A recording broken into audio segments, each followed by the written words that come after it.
Una sa tanan, may buntag. Ito makita mga igsuon nga diya sa atong ebanghelyo, no. Mm.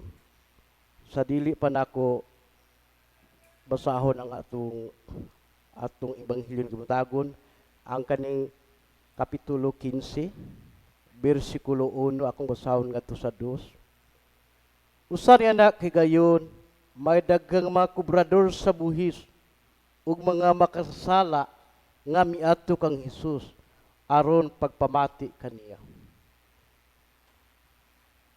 Unya ang mga parasiyo ug ang mga magtutudlo sa balaod nagbagbulbol nga nag-ingon, kining tawhana nag-abi-abi sa mga makasala og nakigsalo pagani kanila sa pagpangaon. Atong inumduman mga igsuon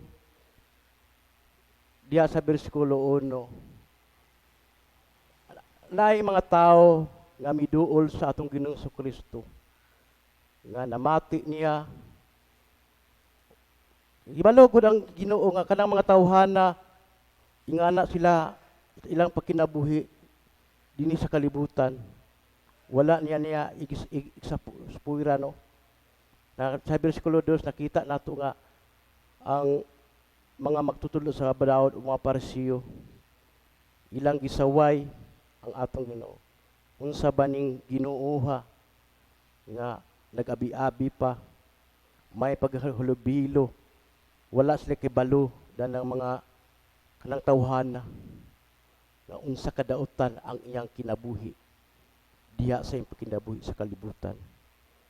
Wala na tan-awa sa atong Ginoong Kristo ang iyang gitan-aw, ang iyang gugma nga sa dihang siya ang pagpalansang sa krus.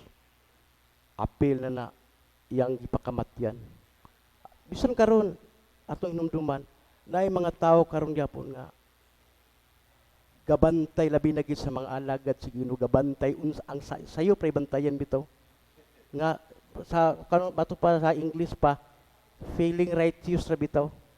Nga unsa ang sala sa ilang isa ka tawo, moy kabon wala la ta usa sa ilang kagalingon. Nag-ingon bitaw gibahin sa lain bahin sa ebanghelyo nga kuan na puling ra na sa pagtan-aw nimo sa uban, pero ang imot troso na muna nga magbantay kita diha. Mo kani nga misugilon ang atong Ginoong Kristo nga sa ugatos nga karniro nga unsa may ang buhaton, ang isa na isalaag kay nawala wa ta kay balo unsay hinungdan nganong isa gibiyaan niya ang 99 kay nakita sa atong Ginoong Kristo nga dili na kabubuton sa atong amahan nga to sa langit nga naay mahimulag ka nato, no.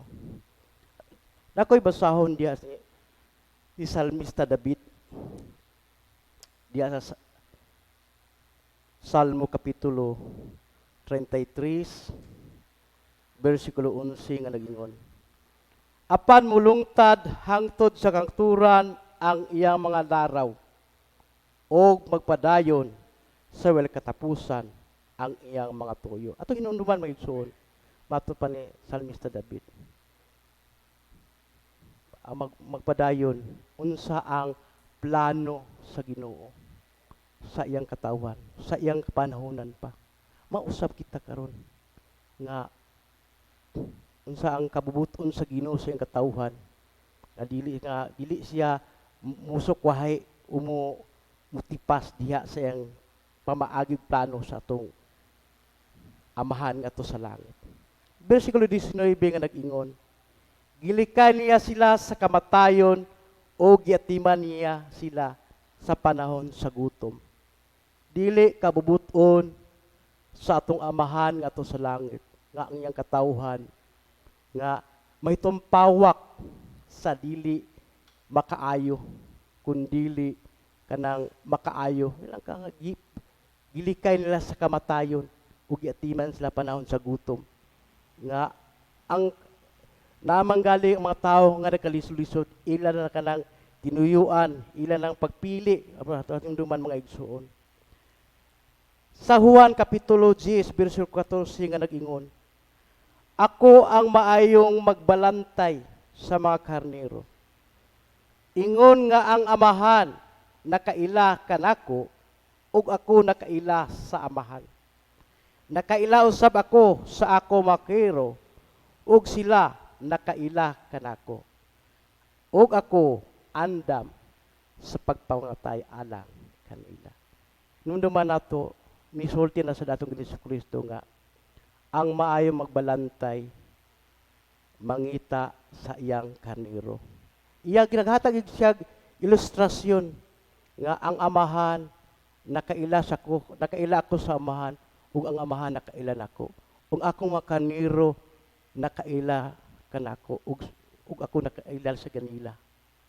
By both side puro nakaila.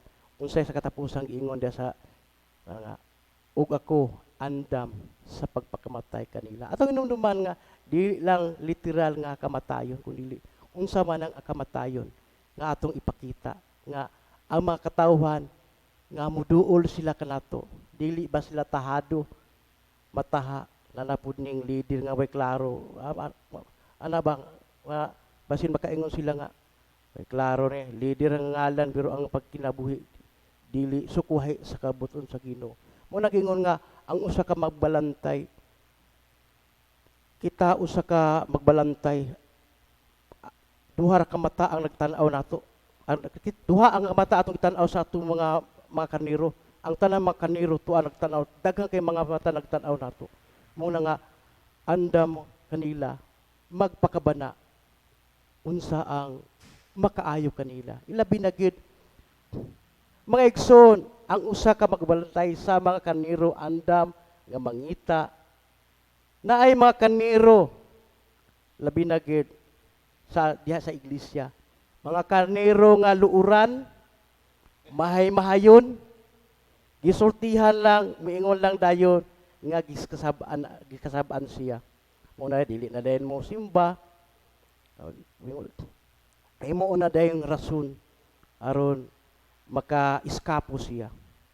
Maayo na lang kita ang mangita sa mga karnero, mga igsuon. Kay mao kana ang gisangon utahas kanato. Ato silang pangitaon. Pangitaon nato diha sa malumo nga kasing-kasing. Dili pangitaon nga atong panangilan sa nabuhat nga dili maayo.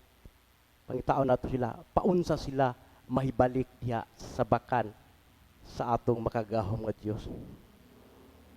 Dili buot o gusto sa atong amahan ngadto sa langit nga ana adunay mahimulag o dili mahiuban sa panon. Ang lisod mga igsuon basin ang mga karnero mooy nangita sa magbalantay. Munay bantayan no nga basin wala nata magpakabana tungod sa mga magbalantay.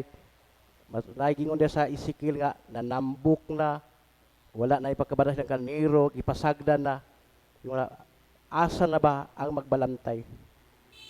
Sa katapusan manginat ako ni ining kabuntagon labi na kanatong mga amahan mao ang magbalantay sa atong pamilya gamay nga iglesia nga mao atong pamilya usimbahan mausab diha sa simbahan ang atong obispo mao ang may magbalantay kanato. Hinumduman nato labi na kinato kitang mga clergy, pare o dikon.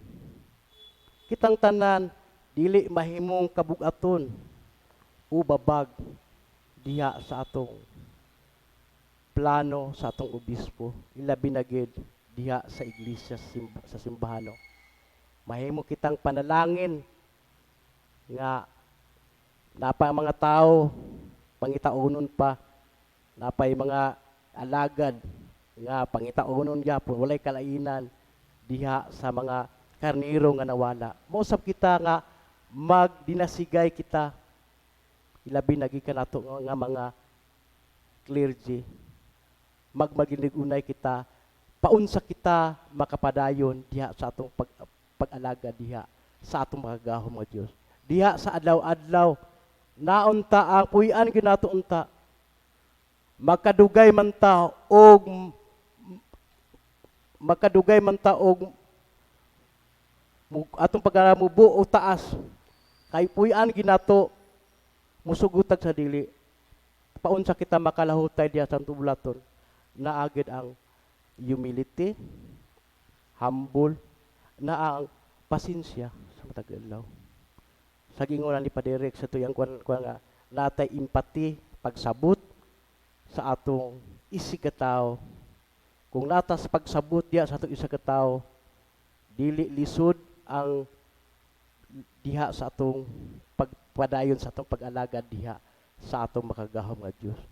Nga gi-challenge ta nini kabuntagon nga sa atong mga paghala di adlaw-adlaw nga dili unta mahimong kawang diha sa atong pagtan-aw sa atong makagahom nga Dios. Muna atong ibanghilyo palihog manindog.